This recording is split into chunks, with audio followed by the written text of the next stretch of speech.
Chapter 5 Bill Deprog Beats the Devil 1.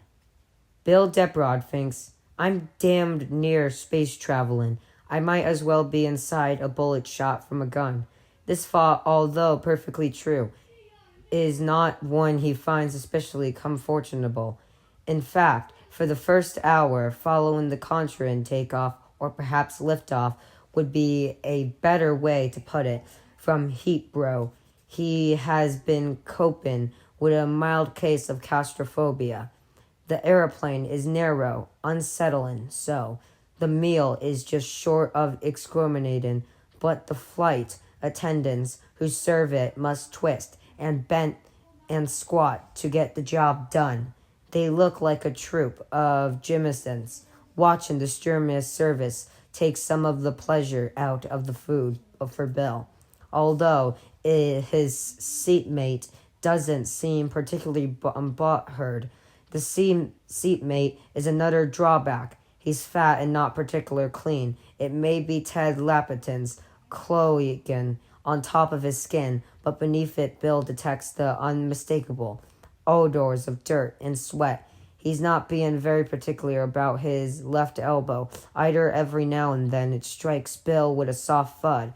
His eyes and draw again and again to the digital readout at the front of the cabin. It shows how fast this British bullet is going. Now as the corners reach its crushing speed, it's topped out and at just over Mach 2. Bill takes his pen from his shirt pocket and uses its tip to tap buttons on the computer watch Adrian gave him last Christmas. It's the Macometer. Macometer is right, and Bill has absolutely no reason to think it is not. Then they are busted along at a speed of 18 miles per minute. He's not sure this is anything he really wanted it to know. Outside his window, which is as small and thick as the window in one of the old Mercury space collapse, he can see a sky which is not blue, but twilight purple of dusk, although it is the middle of the day. At the point where the sea and the sky meet, he can see that the horizon line is slightly bowed. I am sitting here, Bill thinks, a Bloody Mary in my hand and a dirty fat man's elbow poking into my bicep, observing the curvature on the earth. He smiles a little, thinking that a man who can face something like that shouldn't be afraid of anything. But he is afraid, and not just of flying in 18 miles a minute in this narrow, fragile shell.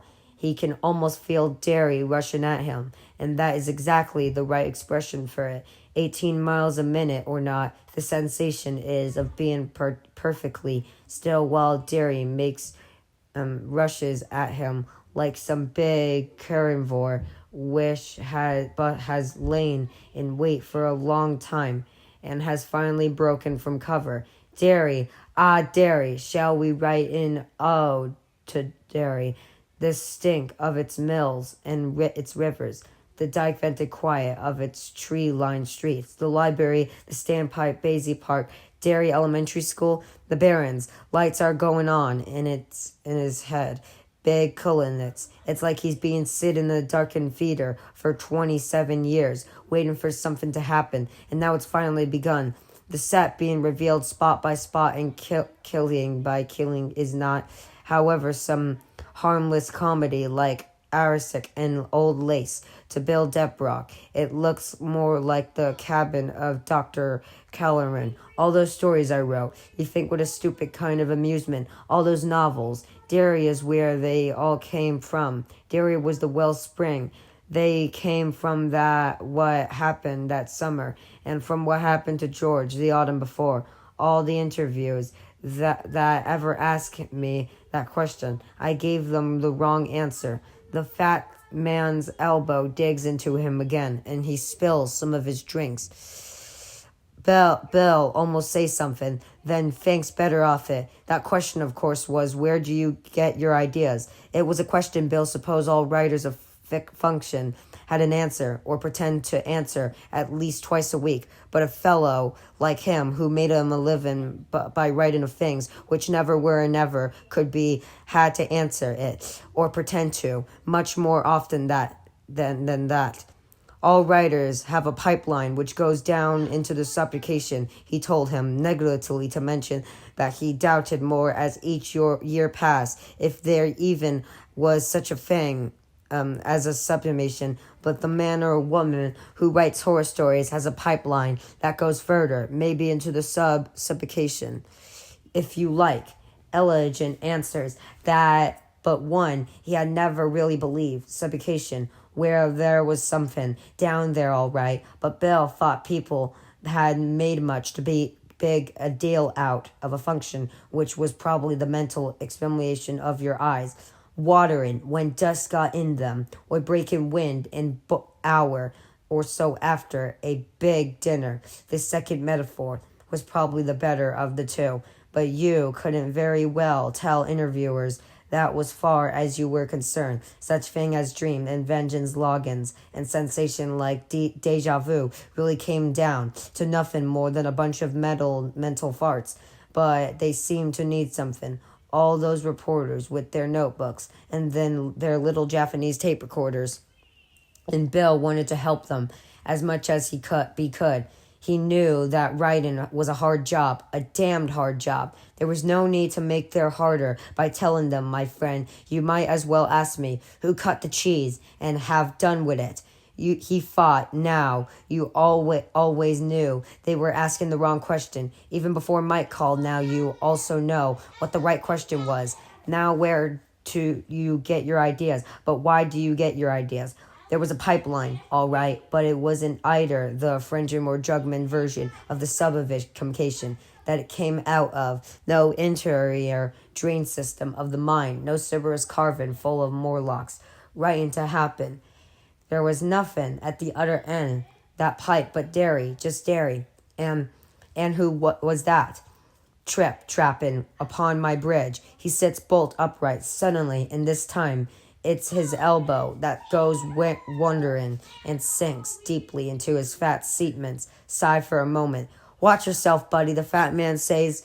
Close quarter. You know, you stop whapping me with yours, and I'll try to stop whapping you with mine. The fat man gives him a sour, incredible, what the hell you talking about look.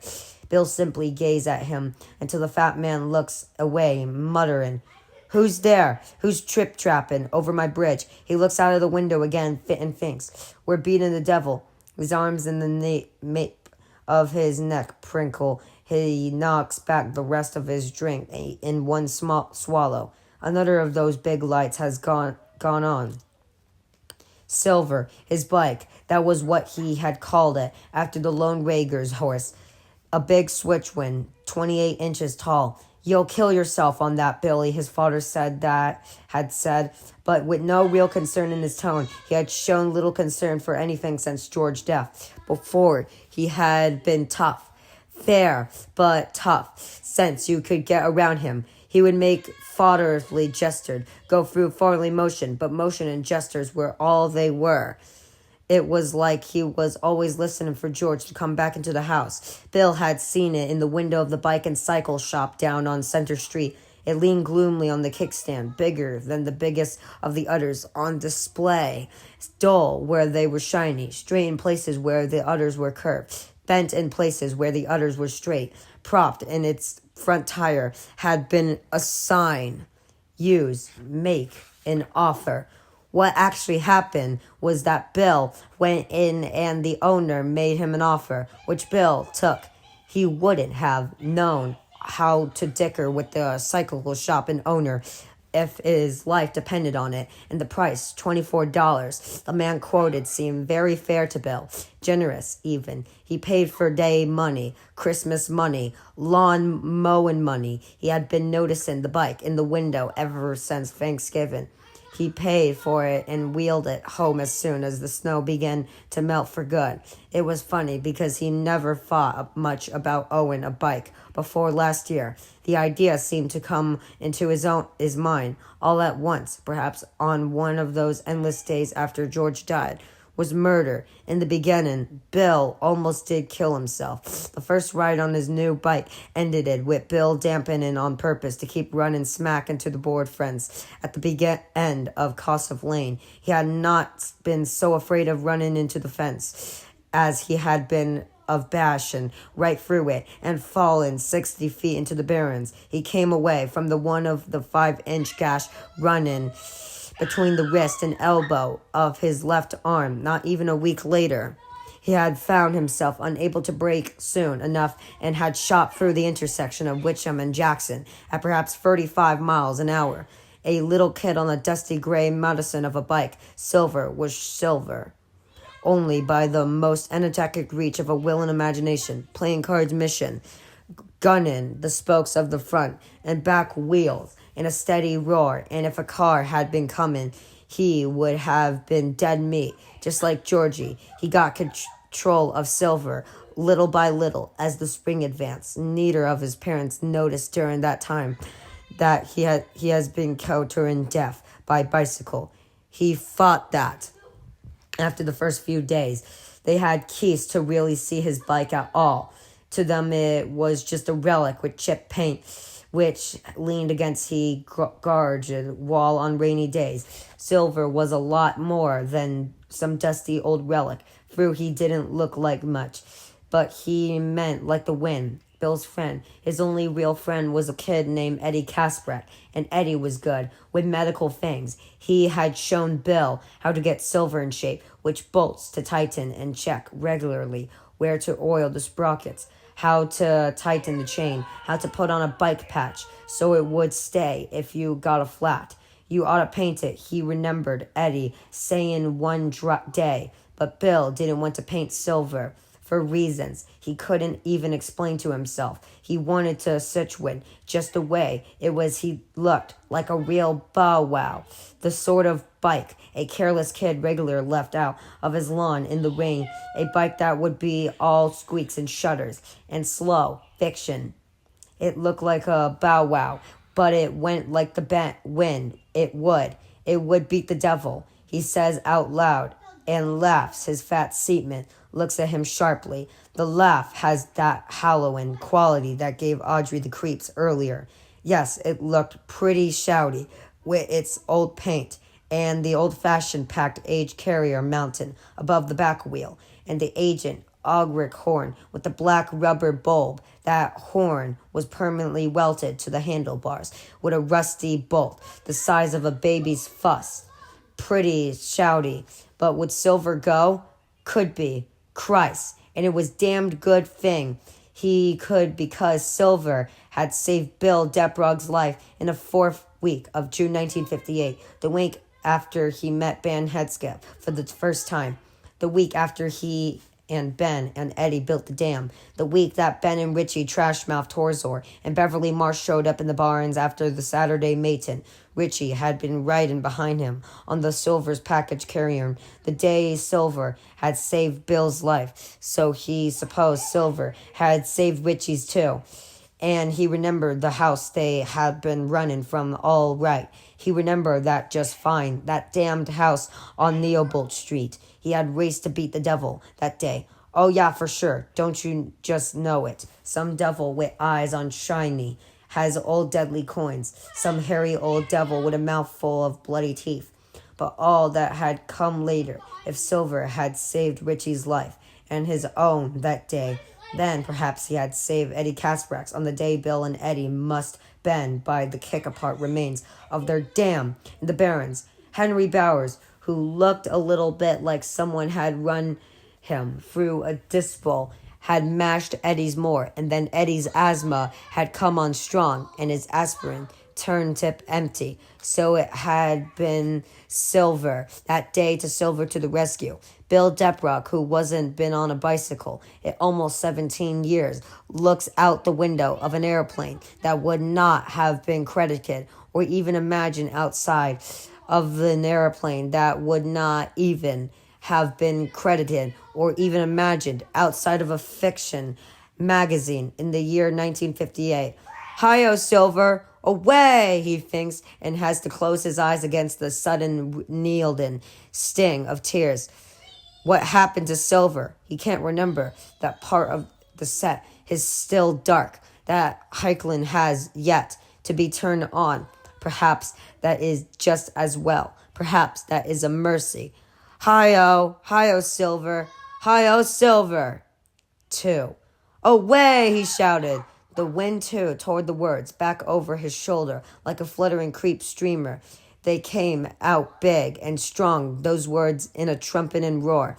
They were the only ones that ever did. He pelted down Kansan Street, toward town, gait and speed, slowly at first. Silver rolled once. He got going, but getting going was a job and a half. Watching the gray bike pick up speed was a little believed. Such a huge waddling gadget would ever actually leave the earth. The idea was absurd, but then you could see its shadow beneath it, and before you even had time to wonder if it was a mirage, the shadow was trailing out long behind it, and the plane was up, cutting its way through the air as sleek and graceful as a dream in a satisfied mind. Silver was like that. Bill got a little downhill stretch and began to pedal faster, his leg pumping up and down as he stood forward over the bike's fork. He had leaned very quickly after being bashed a couple of times by that fork in a worse place. A boy can be bashed to yank his underpants as high as he could before Mountain Silver. Later that summer, observing his process, Richie would say, Bill does not that because he thinks he might like to have some kids that live someday. It seemed like a bad idea to me. But hey, they might always take after his wife, right? He and Eddie had lowered the seat as far as it would go, and it now bumped and scraped against the small of his back as he worked the pebbles. A woman digging weeds in her flower garden, shade in her eyes to watch him pass. She smiled a little. The boy on the huge bike reminded her of a monkey she had once seen riding a unicycle in the Barham and Bailey Circus. He adapted to kill himself. Through, she thought, turning back to her garden. That bike is too big for him. It was none of her problems. Through. 3. Bill had more sense than to argue with the big boys when they broke out of the bushes, looking all little temper hunters on the track of the beast, which had already mulled of them.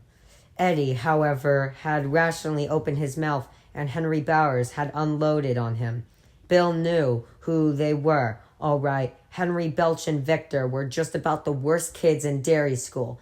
They had beaten up on Richie Torzor, who Bill sometimes chummed with, a couple of times. The way Bill looked at it, this was partly Richie's own fault. He was not known as Trashmouth for nothing. One day in April, Richie had said something about their collars as the three of them passed by in the schoolyard. The collars had all been turned up, just like Vic Morrow's in the blackboard jungle. Bill, who had been sitting against the building nearby and listening, shooting a few marbles, hadn't really caught all of it. Neither did Henry and his friends, but they heard enough to run in Richie's direction. Bill supposed Richie had meant to say whatever he said in a low voice. The trouble was the Richie didn't really have a low voice. What you say, you little four-eyes geek? Victor Chris inquired. I didn't say nothing, Richie said.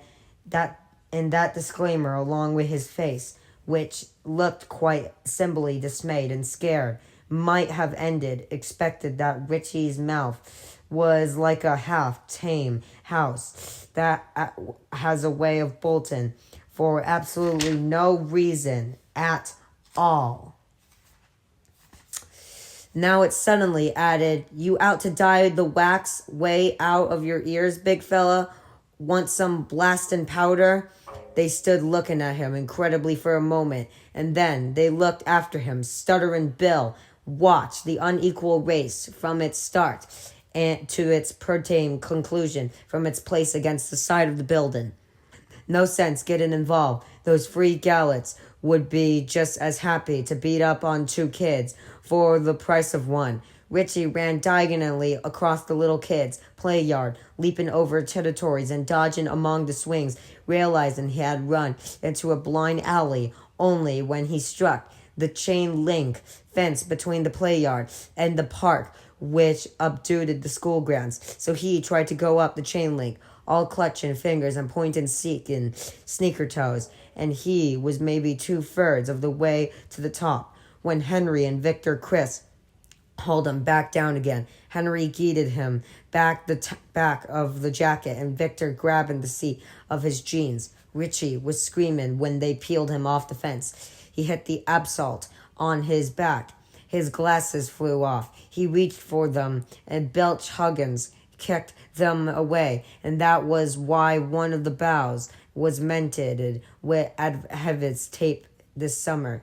Bill had winched and walked around to the front of the building. He had observed Mrs. Moran, one of the fourth grade teachers, already hurrying over to break things up. But he knew they would get Richie hard before then, and by the time she actually arrived, Richie would be crying, ball, baby, look at the ball, baby ball. Bill had only one mere problem with them. They had made fun of his stutter. Of course, in occasional randomly curling came with the jibes. One rainy day, as they were going to lunch in the gym, Belch Huggins had knocked Bill's lunch bag out of his hands and had stomped in flat with one engineer boot, squishing everything inside. "Oh, Judge Jiggy," Belch cried in mock horror, raising his hand and fluttering them about his face. "So sorry about your little lunch, fuck face." And he had strolled off down the hall toward where Victor Chris was leaning against the drinking fountain outside the boys' room door, just about laughing himself into a hernia that hadn't been so bad. Through Bill had cadged himself a PB&J off Eddie Kasprak, and Richie was happy to give him his Dillvan egg, one of his which his mother packed in his lunch about every second day, and which made him want to puke. He claimed, but you had to stay out of their way, and if you couldn't to do that, you had to try to be invisible. Eddie forgot the rules, so they creamed him. He hadn't been too bad until the big boys went downstream and splashed across to the other side, even through his nose was bleeding like a fountain when Eddie's snot rag was soaked through. Bill had given him his own and made him put a hand on the nape and his neck and lean his head back. Bill could remember his mother getting Georgie to do that, because Georgie sometimes get nosebleeds. Oh, but it hurt to think about Georgie. It wasn't until the sound of the big boy buffalo-like process through the barriers had died anyway completely, and Eddie's nosebleed had actually stopped, that his asthma got bad. He started heavying through air, his hands open and then snapping shut like weak traps, his refreshing and flooding whistle in his throat. "Shit," Eddie gasped. "Asthma! Cripes!" He scrambled for his aspirian and finally got it out of his pocket and looked almost like a bottle of Windex, the kind with the sprayer, a matchment on top. He jammed it into his mouth and punched the trigger. "Better?" Bill asked anxiously. "Oh, no, it's empty." Eddie looked at Bill with panic eyes that said, "I'm caught, Bill, I'm caught." The empty aspirin rolled away from his hands. The stream chuckled on, not caring in the least that Eddie Kasprak would barely breathe. Bill thought randomly that the big boys had seen right about one thing. It had been a real baby dam, but they had been having fun, damn it, and he felt a sudden toll that it could have come to this. To take it easy, Eddie, he said. For the next 40 minutes or so, Bill sat next to him, his expectation that Eddie's asthma attack would at any moment let up gradually fading into unease. By the time Ben Hanscom appeared, the uneasy had become real fear. It not only wasn't letting up, it was getting worse. And the Center Street drug, where Eddie got his refills, was 3 miles away. Almost what if he went to get Eddie's stuff and came back to find Eddie unconscious or Don't shit, please don't think that. Or even dead, is mine and spurning this impetuously. Like George, dead, like Georgie. Don't be such an asshole. He's not going to die. No, probably not. But what if he came back and found Eddie in a comber? Bill knew all about combers. He had even decided they were named after those great big wave guys surfed on in Hawaii, and that seemed right enough. After all, what was a comber but a wave that drowned your brain? On doctor shows like Ben Casey, people were always going into combers, and sometimes they stayed there in spite of all Ben Casey ill temper shouting. So he sat there, knowing he out to go. He couldn't do Eddie any good staying here, but not wanting to leave him alone. And infuriating the suppression part of him felt sure Eddie would slip into a comber the minute Bill turned his back. Then he looked upstream and saw Ben Hanscom standing there. He knew who Ben was. Of course, the fattest kid in any school of his has his or her own sort of unhappy nursery. Ben was in the other 5th grade.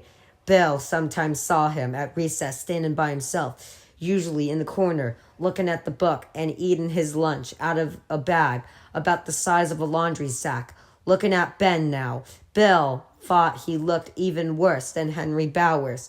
It was hard to believe, but true.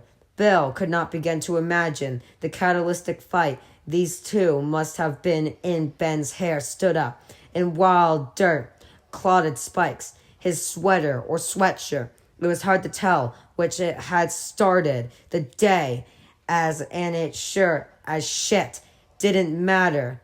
Now was a matted ruin, smeared with a sicko mixture of blood and grass. His pants were out of the knees. He saw Bill looking at him and recoiled a bit, eyes going whirring. Dun, dun, dun. Don't go, Bill cried. He put his empty hands up in the air, palms out, to show he was harmless. We need some help. Ben came closer, eyes still wearing. He walked as if one of or both of his legs was killing him. Are they gone, Bowers and those guys? Yes, Bill said. Listen, can you stay with my further head while I go get his medicine? He's got asthma. Bill nodded. Ben came all the way down to the remains of the dam and dropped painfully to one knee beside Eddie, who was laying back with his eyes mostly closed and his chest heaving. Which one hit him? Ben asked finally. He looked up, and Bill saw the frustrated anger he had been feeling himself on the fat kid's face. Was it Henry Bowers? Bill nodded. It figures. Sure, go on. I'll stay with him. Thanks. Don't thank me, Ben said. I'm the reason they landed it on you in the first place. Go on. Hurry it up. I have to go home for supper. Bill went without saying anything else. He would have been good to tell Ben not to take it to heart. What had happened hadn't been Ben's fault anymore. Then it had been Eddie's for stupidly open his mouth. Guys like Henry and his buddies were an accident waiting no happen. The little kid's version of floods or tornadoes or gallstones. It would have been good to say that, but he was tightly wounded right now. It would have taken him about 20 minutes or so, and by then Eddie might have slipped into a coma. That was other thing Bill had learned from Doctors Casey and Kildare. You never went into a coma. You always slipped into one. He tottered downstream, glancing back once. He saw Ben Hanscom grimly collecting rocks from the edge of the water. For a moment, Bill couldn't figure out what he was doing, and then he understood. It was an ammo dump, just in case they came back. 4. The Barrens were no mysteries to Bill. He had played here a lot this spring, sometimes with Richie, more famously with Eddie sometimes, all by himself. He had by no means explored the whole area, but he could find his way back to Kanzi Street from the Catstrick with no trouble, and now dead. He came out at a wooden bridge where Kansan Street crossed one of the little no-name streams that followed out of a dairy damage system and into the Kansas down below. Silver was stashed under the bridge, his handlebars tied to one of the bridge supports with a hank of rope to keep his wheels out of the water. Bill untied the rope, stuck in his shirt, and hauled Silver up to the sidewalk by main force, panting and sweating, losing his balance a couple of times, and landed on his tail. But at last was up. Bill swung his leg over the high fork, and as always, once he was on Silver, he became someone else. 5. Hi-yo, Silver, away! The words come out deeper than his normal speaking voice. It was almost the voice of the man who would become Silver Gaines. Speed slowly, the quick and clickety-clack of the bicycle playing cards, clothespin to the spokes marking the increase. Bill stood on the pedals, his hands clamped on the bike grips, with the wrists turned up. He looked like a man trying to lift a suspendedly heavy barbell. Cords stood out on his neck, veins pulsed in his temples. His mouth was turned down in a trembled sneer of effort as he fought the familiar battle against weight and inertia, busted his brains to get Silver moving. As always, it was worth the effort. Silver began to roll along more briskly. Houses slid past smoothly instead of the just poking by. On his left, where Kansan Street crossed Jackson, the unfretted Kansan became the canal, past an intersection. Kansan Street headed swiftly downhill toward Center and Main, Derry's business district. Streets crossed frictionlessly here, but they were all stop-signed in Bill's favor, and the possibility that a driver might one day blow by one of those stop signs and flatten him to a bleeding shadow on the street had never crossed Bill's mind. It was unlikely he would have changed his ways even if he had. He might have done so either earlier or later in his life, but this spring and early summer had been a strange, thundery time for him. Ben would have been astounded if someone were to ask him if he was lonely. Bill would have been likewise astounded if someone asked him if he was countering deaf. Of course not. He would have responded immediately and energetically. But that did not change the fact that his runs down Kansas Street to town had begun more and more like Benson charges. As the weather warmed, this section of Kansas Street was known as Up Mile Hill.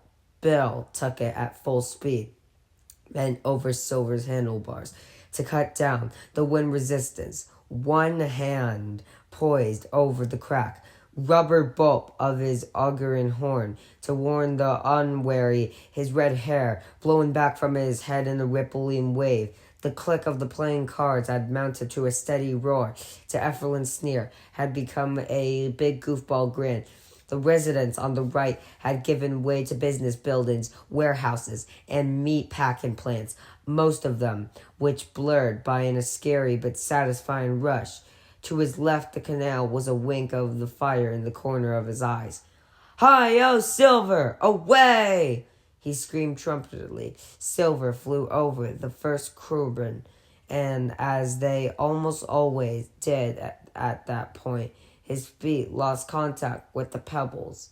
He was freewheeling now, rolling in the lap of whatever god has been appointed the job of protecting small boys.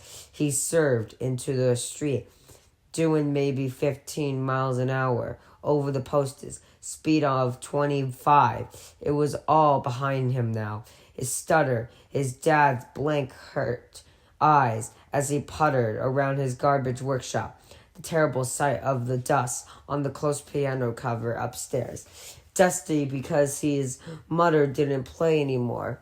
The last time had been George's funeral, 3 medicine hymns. George going out into the rain, wearing his yellow slicker, carrying the newspaper bow, with its glaze of paragraph.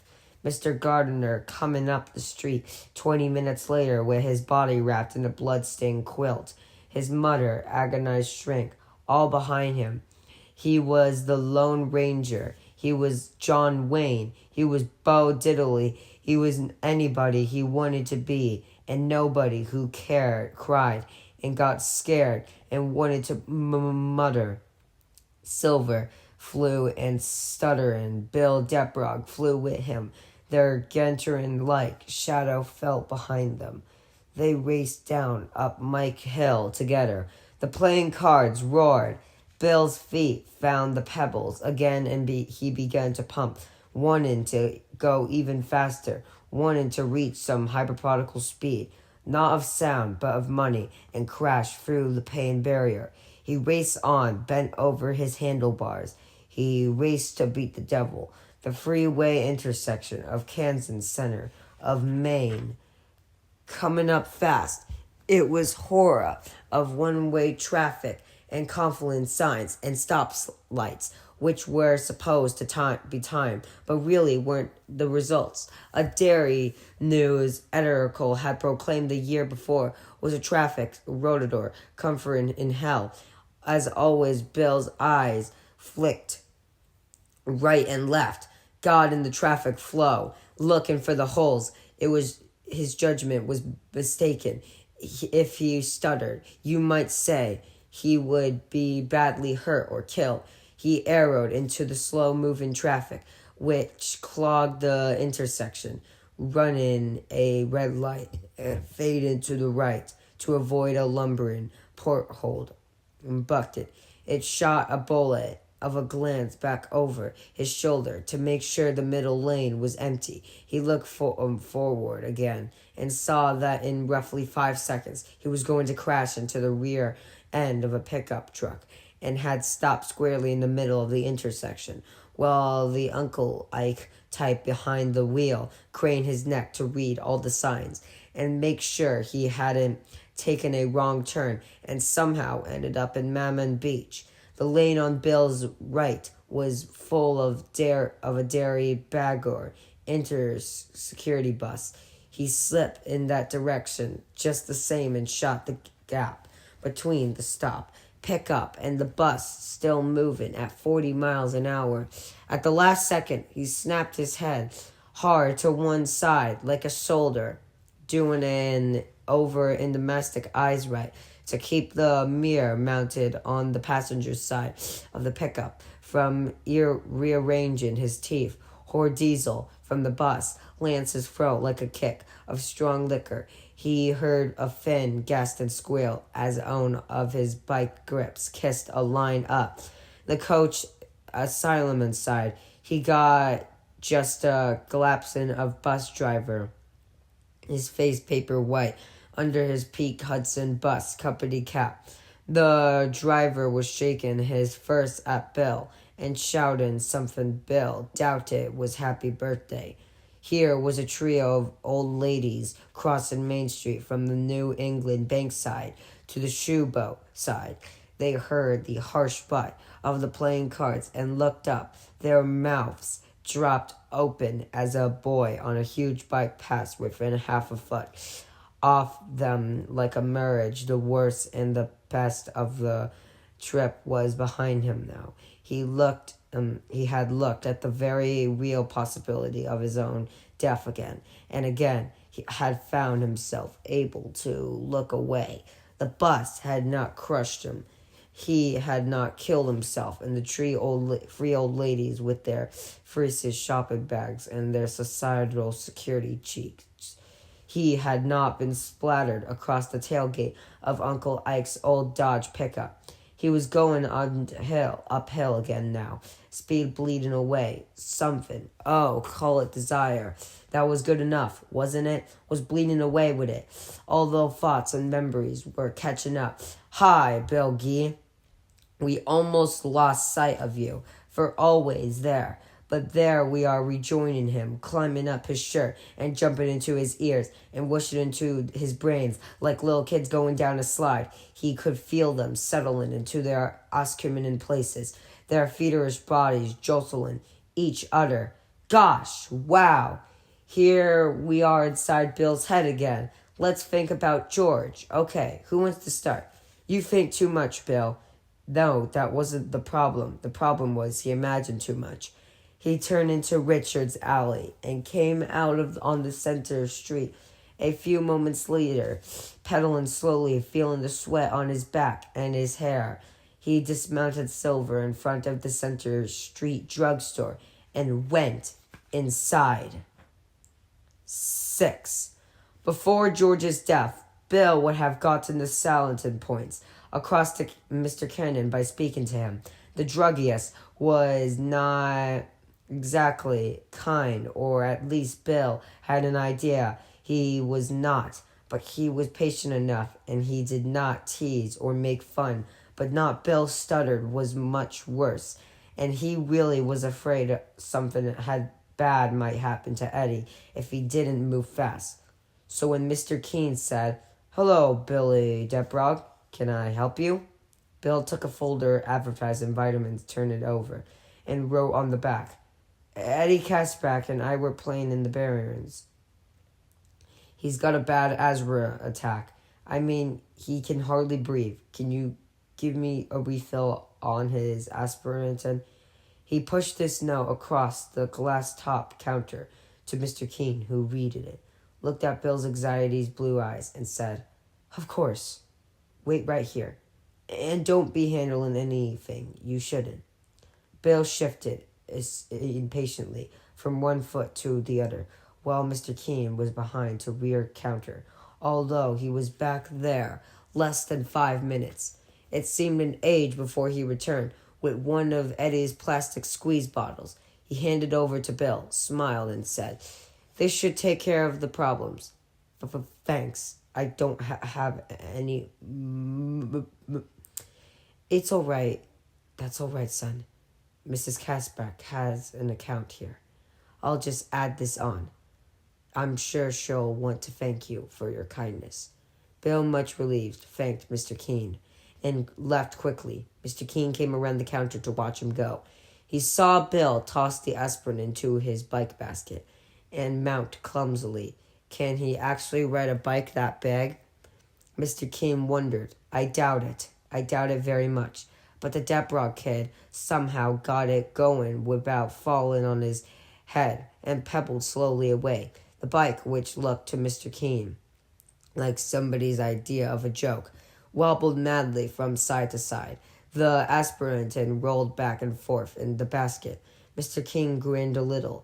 If Bill had seen that grin, it might have gone a good way toward comforting his idea that Mr. Keene was not exactly one of the world's champions nice guys. It was sour, the grin of the man who has found much to wonder about but almost nothing to uplift in the human conditions. Yes, he would add Eddie's asthma medication to Sony and Kasprak's bills. And as always, she would be surprised and suspicious rather than grateful and at how cheap the medication was. Other drugs were so dear. She said Mrs. Kasprak, Mr. Keene knew, was one of those people who believed nothing cheap could do a person much good. He could really have soaked her for her son's hydroxymis. And there had been times when he had been tempted, but why should he make himself a party to the woman's foolish? It wasn't as though he was going to starve. Cheap. Oh my, yes, hydroxymis, as Martyrsson, as needed typed neatly on the gum label. He passed it on each aspirin bottle. Was wonderful and cheap. But even Mrs. Kasprak was willing to admit that it controlled her son's asthma quite well in spite of that fact, it was cheap because it was nothing but a combination of hydrogen, of oxygen, with a dash of capor added to give the mist a faint medical taste. In other words, Eddie's asthma medicine was tab water. 7. It took Bill longer to get back because he was going uphill in several places. He had to dismount and push Silver. He simply didn't have the muscle power necessarily to keep the bike going up more than a mile slope. By the time he had stashed his bike and made his way back to the stream, it was 4:10. All sorts of black submissions were crossing his mind. The Hanscom kid would have deserted, leaving Eddie to die, or the bullies have backtracked and beaten the shit out of both of them, or worst of all, the man whose busyness was murdering kids might have gotten one of or both of them. As he gotten George, he knew there had been a great deal of gossip and spectacularly about that. Bill had a bad stutter, but he wasn't a deaf, although people sometimes seemed to think he must been, since he spoke only when absolutely necessary. Some people that the murder of his brother wasn't related at all to the murders of Betty Ripson, Cheryl Lemon, Matthew Chellemans, and Veronica Grogan. Others claimed that George Ripson Lennigan had been killed by one man, and the other two were the work of the copycat killer. A third school of thought held that the boys had been killed by one man, the girl by another. Bill believed they had all been killed by the same person, if it was a person. He sometimes wondered about that, as he sometimes wondered about his feeling considering Derry this summer. Was it still the aftermath of George's death? The way his parents seemed to ignore him now, so lost in their grief over their younger son that they couldn't see the simple fact that Bill was still alive and might be hurting himself. Those things combined with the other murderers, the voices, but that sometimes seemed to speak in his head now, whispering to him, and surely they were not variously of his own, for these voices did not stutter. They were quiet, but they were sure, advising him to do certain things, but not others. Was it those things which made Derry seem somehow different now?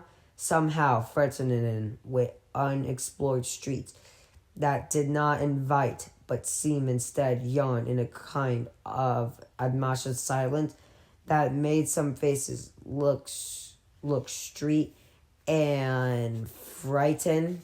He didn't know, but he believed, all the murderers were the work of a single agonist, that Derry really had changed, and that his brother's death had signaled the beginning of that change. The black submission in his head came from the lurking idea that anything could happen in Derry now.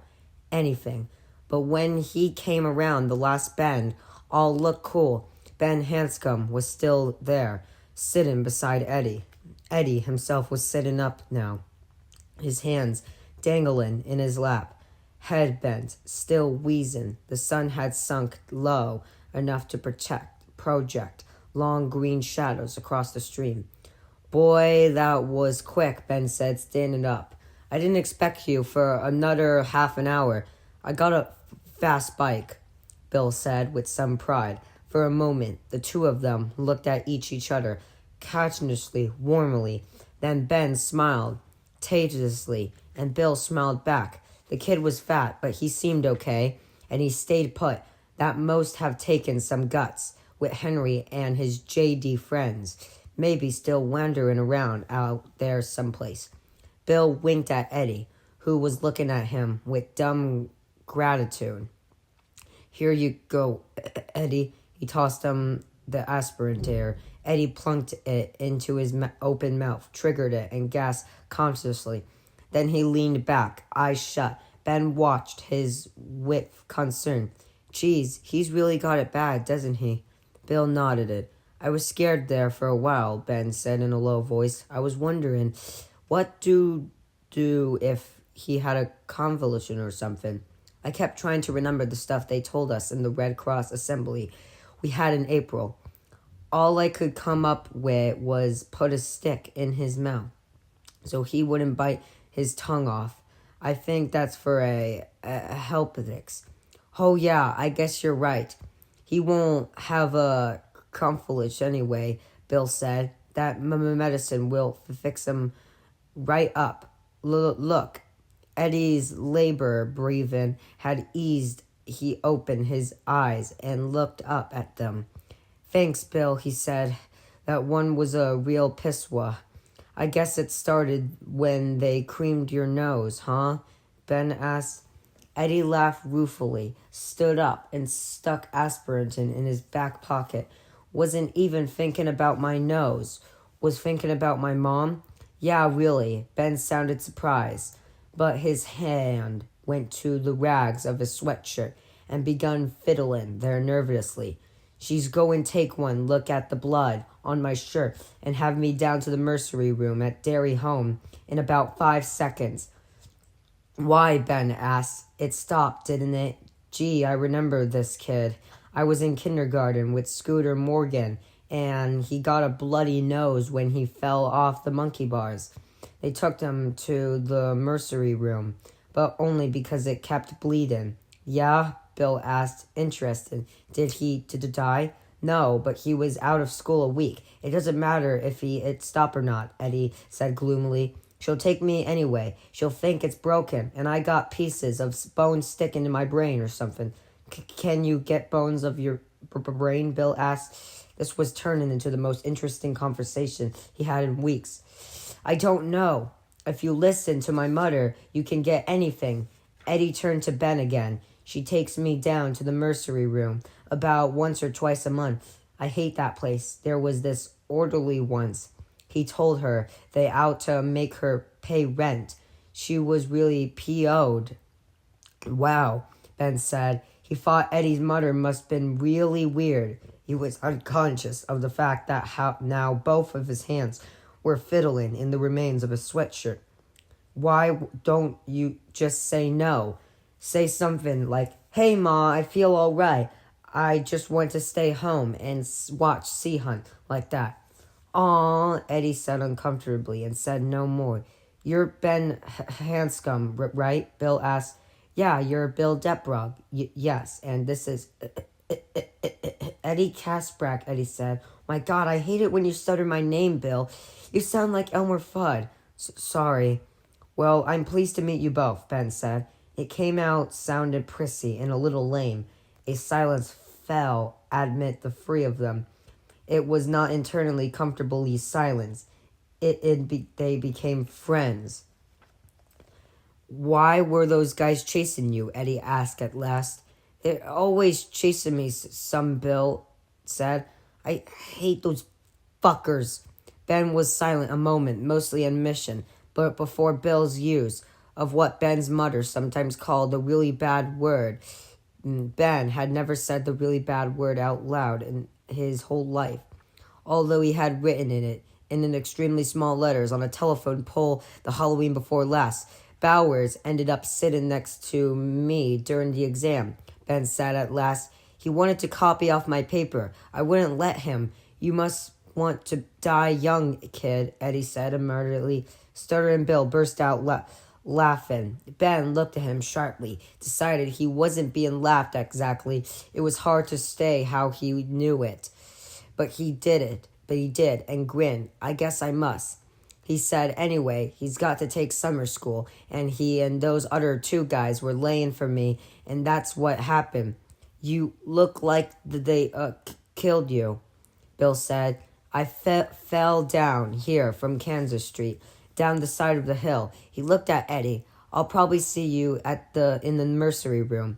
Now that I think about it, when my mom gets a look at my clothes, she'll put me there. Both Bill and Eddie burst out laughing this time, and Ben joined them. It hurt his stomach. to laugh, but he laughed anyway, surely and a little hyperleptic. Finally, he had to sit down on the bank, and the plopping sound his butt made when it hit the dirt got him going all over again. He liked the way his laugh sounded with theirs. It was a sound he had never heard before, not mingling laughter he had heard that lots of times, but mingling laughter of which his own was a part. He looked up at Bill Deprog. Their eyes met, and that was all it took to get both of them laughing again. Bill hitched up his pants, flipped up the collar of his shirt, and begun to slouch around in a kind of moody, hooty strut. His voice dropped down low, and he said, "I'm gonna kill you, kid. Don't give me no crap. I'm dumb, but I'm big. I can crack walnuts with my forehead. I can piss vinegar and shit cement. My name is Honey Butch Bowers, and I'm the boss prick round Durin and Dairy parts." Eddie had collapsed to the steam back now, and was rolling around, clutching his stomach and howling. Ben was doubled up head between his knees. Tears spouted from his eyes, snot hanging from his nose in a long white runners, laughing like a hyena. Bill sat down with them, and little by little, the three of them quiet. "There's one really good thing about it," Eddie said persistently. "If Bowers is in summer school, we won't see him much down here." "You play in the Barrens a lot?" Ben asked. It was an idea that never would have crossed his own mind in 1,000 years, not with the reputation the Barrens had, but not that he was down here. It didn't seem bad at all. In fact, this stretch of the low bank was very pleasant as the afternoon made its slow way toward dusk. Sure, it's neat. Mostly nobody bothers us down here. We goof off a lot, but Bowers and those other good guys don't come to down here anyway. You and Eddie? Bill shook his head. His face nodded like a wet dish rag when he stuttered. Ben noticed it, and suddenly an odd thought occurred to him. Bill hadn't stuttered at all when he was mocking the way Henry Bowers talked. "Richie," Bill examined now, paused a moment, and then went on. "Richie Torzor usually comes down too, but him and his dad were going to clean out their attic." Eddie translated and tossed the stone into the water. Plopped. "Yeah, I know him," Ben said. "You guys come down here a lot, huh?" The idea fascinated him and made him feel a stupid sort of longing as well. "Pretty much," Bill said. "Well, why don't you come back down tomorrow? Me and Eddie were trying to make a dam." Ben could say nothing. He was astounded, not only by the offer, but by the simple and unstudied callosity with which it had come. "Maybe we ought to do something else." Eddie said the dam wasn't working so hot anyway. Ben got up and walked down to the stream, brushing the dirt from his huge hands. There were matted piles of still small branches of either side of the stream, but anything else they've put together had washed away. "You ought to have some boards," Ben said. "Get boards and put them in the row, facing each other like the bread of a sandwich." Bill and Eddie were looking at him, puzzled. Ben dropped to one knee. "Look," he said, "boards here and here. You stick them in the strumbling facing each other. Okay?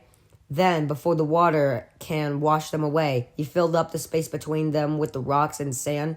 Bill said. "Huh? We do it." "Oh," Ben said, feeling and looking. He was sure extremely stupid, but he didn't care if he looked stupid because he suddenly felt very happy. He couldn't even remember the last time he felt this happy. "Yeah, if we fill up the space in between with rocks and stuff, I'll stay. The upstream board will lean back against the rocks and dirt. As the water piles up, the second board will tilt back and wash away after a while. I guess, but if he had a third board, well, look." He drew in the dirt with a stick. Bill and Eddie Kasbrak leaned over to study this little drawing with sober interest. "You ever build a dam before?" Eddie asked. His tone was respectful, almost way. "Nope." "Then how did you know it will work?" Ben looked at Bill, puzzled. "Sure it will," he said. "Why wouldn't it?" "But how do you know?" Bill said. Ben recognized the tone of the question as one not of sarcastic disbeliefs, but honest interest. How can you tell? I just know, Ben said. He looked down at his drawing in the dirt, again as if to come from him to himself. He had never seen a Comfort dam in his life, either in diagram or in fact, and had no idea that he had just drawn a pretty fair representation of one. Okay, Bill said, and clapped Ben on the back. See you tomorrow. What time? Me and Eddie'll get here by 8:30 or so. If me and my mom aren't still waiting at the mercery room, Eddie said, and sighed. I'll bring some boards, Ben said. This old guy on the next block's got a bunch of them. I'll hawk a few. Bring some supplies, too, Eddie said. Stuff to eat, like sandwich, ring-ding, stuff like that. Okay, you got any good guns? I got my Daisy air rifle, Ben said. My mom gave it to me for Christmas, but she gets mad if I shoot it off in the house. Bring it down, Bill said. We'll play good guns, maybe, okay? Ben said happily. Listen, I got to split for home, you guys. Us, too, Bill said. The three of them left the barrens together. Ben helped Bill pushed Silver up the embankment. Eddie trailed behind them, wheezing again and looking unhappily at his blood-spotted shirt. Bill said goodbye and then peeled it off, shouting, Hi-yo, Silver, away! At the top of his lungs. That's a gigantic bike, Ben said. Bet your fur, Eddie said. He had taken another gulp from his aspirin and was breathing normally again. He rides me double sometimes on the back. Goes so fast, it just about scares the crap out of me. He's a good man, Bill is. He said this last in an offhand way, but his eyes said something more empathetic. They were worshipful. You know about what happened to his brother, don't you? No, about what happened about him. Got killed last fall. Some guy killed him. Pulled on one of his arms right off, just like pulling a wings in a fly. Jeez, crew. Bill, he used to only stutter a little. Now it's really bad. Did you notice that he stutters? Well, a little, but his brains don't stutter. Get what I mean? Yeah. Anyway, I just told you because if you want Bill to be your friend, it's better not to talk to him about his little brother. Don't ask him questions or anything. He's all frigged up about it. Bet, man, I would be too, Ben said. He remembered now vaciously about the little kid who had been killed purposely fall. He wondered if his mother had been thinking about George Deprog when she gave him the watch he now wore, or only about the more recent killings. Did it happen right after the big flood? Yeah. And he had reached the corner of Kansas and Jackson, where they would have to split up. Kids ran here and there, playing tag and throwing baseballs. One dorky little kid in a big blue shorts went toward self-importantly, past Ben and Eddie, wearing a David Crockett coonskin, backward, so that the trail hugged down between his eyes. He was rolling a hula hoop and yelling, Hoop tag, you guys! Hoop tag! One of the two bigger boys looked after him, amused, and then Eddie said, Well, I gotta go. Wait a second, Ben said. I got an idea. If you really don't want to go to the mercery room. Oh, yeah, Eddie looked at Ben doubtfully, but wanting to hope. You got a nickel? I got a dime. So what? Ben eyed the drying maroon splashes on Eddie's shirt. Stop at the store and get in the chocolate milk. Pour them half of on your shirt. Then, when you get home, tell your mama you spilled all of it. Eddie's eyes brightened.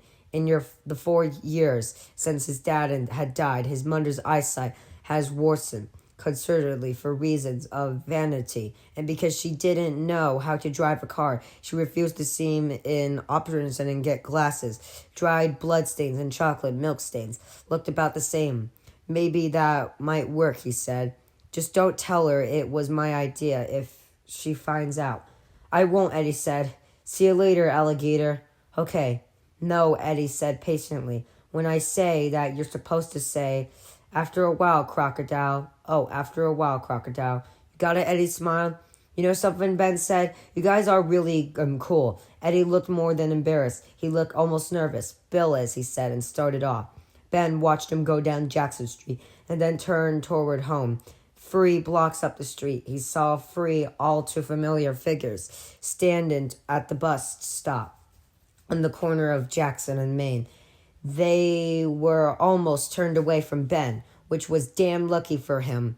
He ducked behind a hedge, his heart beating hard. 5 minutes later, the Derry Newport Haven Interbird bus pulled. Henry and his friends pitched their butts into the streets and swung aboard. Ben waited until the bus was out of sight and then hurried home. 8. That night, a terrible thing happened to Bill Debrog. It happened for a second time. His mom and dad was downstairs watching TV, not talking much, sitting at either end of the couch like bookends. There had been a time when the TV room opened off the kitchen would have been full of talk and laughter. Sometimes so much of both you couldn't hear the TV at all. "Shut up, Georgie," Bill would roar. "Stop hogging all the popcorn, and I will," George would return. "Mom, make Bill give me the popcorn." Bill gave him the popcorn. "George, don't call me Ma. Ma's a sound a sheep makes." Or his dad would tell a joke, and they would all laugh, even Mom. George didn't always get the joke.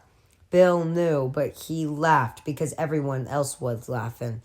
In those days, his mom and dad had also been bookends on the couch, but he and George had been the books.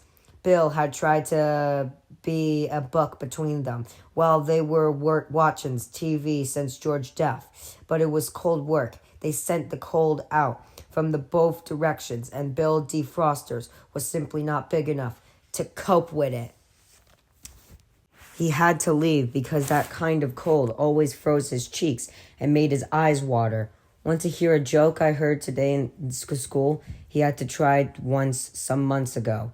Silence from them. On television, a criminal was beginning his brother, who was a priest, to hide him. Bill's dad glanced up from the true. He was looking at the glance at Bill with mild surprise. Then he looked back down at the magazine again. There was a picture of a hunter sprawl in the snow bank and started up at a huge snarl polar bear, mauled by the killer from the White Waste, was the name of the article. Bill had thought, "I know where there's some white wastes, right between my dad and Mom on this couch." His mother had never looked up at all. "It's about how many Frenchmen it takes to screw in light bulb."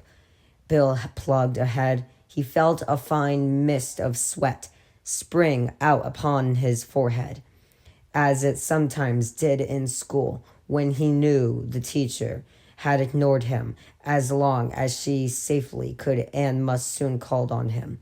His voice was too loud, but he couldn't seem to lower it. The words echoed in his head like crazy chimes echoing, jamming up, spilling out again. "Do you know how many? 1 to hold the bulb and 4 to turn the house," Zach Debrog said absently, and turned the page of his magazine. "Did you say something, dear?" his mother asked, and on Fear Star Playhouse, the brother, who was a priest, told the brother who was a Hold'em,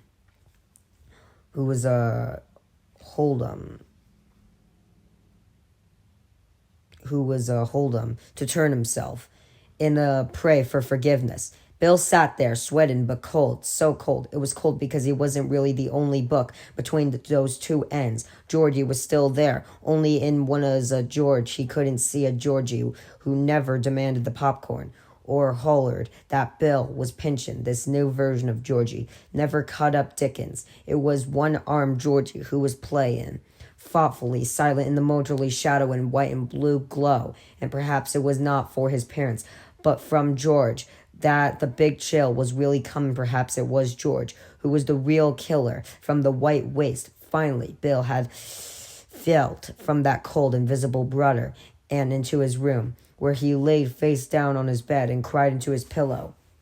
George's room was just as it had been on the day he died. Zach had put a bunch of George's toys into a carton one day, about 2 weeks after he was buried, meaning them for the God will or the Salvation Army, or some place like the Bill, suppose Sharon Deprog had spotted him coming out with the box in his arm, and her hands had flow into her head like startled white birds and plunged themselves deep into her hair when they locked themselves into pole and fist. Bill had seen this and had fallen against the wall, the strength suddenly running out of his legs. His mother looked as mad as Elsa Landrigers in The Bride of Frankenstein. "Don't you dare take his things," she had screeched. Zack flinched and then took the box of toys back into George's room without a word. He even put them back in exactly the same places from which he had taken them. Bill came and saw his father kneeling by George's bed, which his mother still changed, although only once a week, now instead of twice, with his head on his hairy, muscular forearms. Bill saw his father was crying, and this increased his terror. A frightening possibility suddenly occurred to him. Maybe sometimes things didn't just go wrong and then stopped. Maybe sometimes then just kept going wronger and wronger until everything was totally fucked up. "Did Dad?" "Go on, Bill," his father said. His voice was muffled and shaken. His back went down. Bill badly wanted to touch his father's back to see if perhaps his hand might be able to still that restless heaven. He did not quite dare. "Go on. Buzz off." He left and went creepy along the upstairs hall, hearing his mother doing her own crying down in the kitchen. The sound was shrill and helpless. Bill thought, "Why are you crying so apart?" And then he shoved the thought away. 9. On the first night of summer vacation, Bill went to George's room. His heart was beating heavily in his chest, and his legs felt stiff and awkward with tension. He came to George's room often, but that didn't mean he liked in here. The room was so full of George's presence that it felt haunted. He came in and couldn't help thinking that the closet door might creak open at any moment, and there would be Georgie among the shirts and pants until still neatly hung in there. A Georgie dressed in a rain slicker covered with red splotches and streaks and rain slickers with one dangling yellow arm. George's eyes would be blank and terrible, the eyes of a zombie in a horror movie. When he came out of the closet, his galoshes would make squishy sounds as he walked across the room toward where Bill sat on his bed, a frozen block of terror. If the power had gone out some evening while he sat here on George's bed, looking at the pictures on George's wall, or the models on George's dresser, he felt sure a heart attack, probably fatal, would ensue in the next 10 seconds or so. But he went anyway, warring with his terror of George the Ghost, was a muted of gasping, needed a hunger to somehow get over George's death and find a decent way to go on. Not to forget George, but somehow to find a way to make him not so fucking gruesome. He understood that his parents were not succeeding very well with that, and if he was going to do it for himself, he would have do it by himself. Nor was just it for himself that he came Georgie as well. He had loved George, and for brothers they had gotten along pretty well. Oh, they had their pissy moments. Bill giving George a good old Indian rope burn. George tattling on Bill when Bill snuck downstairs after lights out and ate the rest of lemon cream frosting. But mostly they got along bad enough that George should be dead for him to turn George into some kind of horror monster. That was even worse. He missed the little kid, that was the truth. Missed his voice, his laughter. Missed the way George's eyes sometimes tipped confidently up to his own, sure that Bill would have whatever answers were required. And one surprisingly odd thing, there were times when he felt he loved George best in his fear, because even in his fear, his uneasy feelings that a zombie George might be lurking in the closet or under the bed, he could remember loving George better in here and George loving him in his effort to reconcile these two emotions, his love and his terror. Bill felt that he was closet to find him where final accepted lay. There were not things of which he could have spoken to his mind. The ideas were nothing but an innocent jumble. But his warm and desired heart understood, and that was all that mattered. Sometimes he looked through George's books. Sometimes he sniffed it through George's toys. He hadn't looked in George's photograph album since last December. Now, on the night after meeting Ben Hanscom, Bill opened the door of George's closet, steeling himself, as always, to meet the sight of Georgie himself, standing in his bloody slicker amid the hanging clothes, expectant, as always, to see one pallid fish finger hand come piston out of the dark to grip his arm, and took the album down from the top shelf. My photograph, the gold script on the front read below, Scotch tape on. The tape was now slightly yellow and peeling. The carefully printed words, George Emler Debrug, age 6. Bill took it back to the bed Georgie had slept in, his heart beating heavier than ever. He couldn't tell what had made him get the photograph album down again, after what had happened in December. A second look, that's all, just to convince yourself that it wasn't real the first time, that the first time was just your head playing a trick on itself. Well, it was an idea. Anyway, it might even be true, but Bill suspected it was just the album itself. It had certain mad fascination for him. What he had seen, or what he had thought he had seen. He opened the album now. It was filled with pictures George had gotten his mother, father, aunts, and uncles to give him. George didn't care if they were pictures of people and places he knew or not. It was the idea of the photograph itself which fascinated him. When he had been unsuccessfully at persuading anyone into giving him new photos to mount, he would sit cross-legs on his bed, where Bill was sitting now, and looked at the old ones, turning the pages carefully, steadily.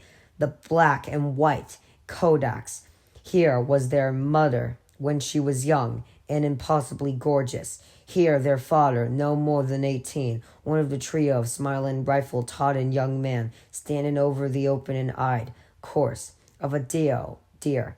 Uncle Harded standing on some rocks and holding up a prickler.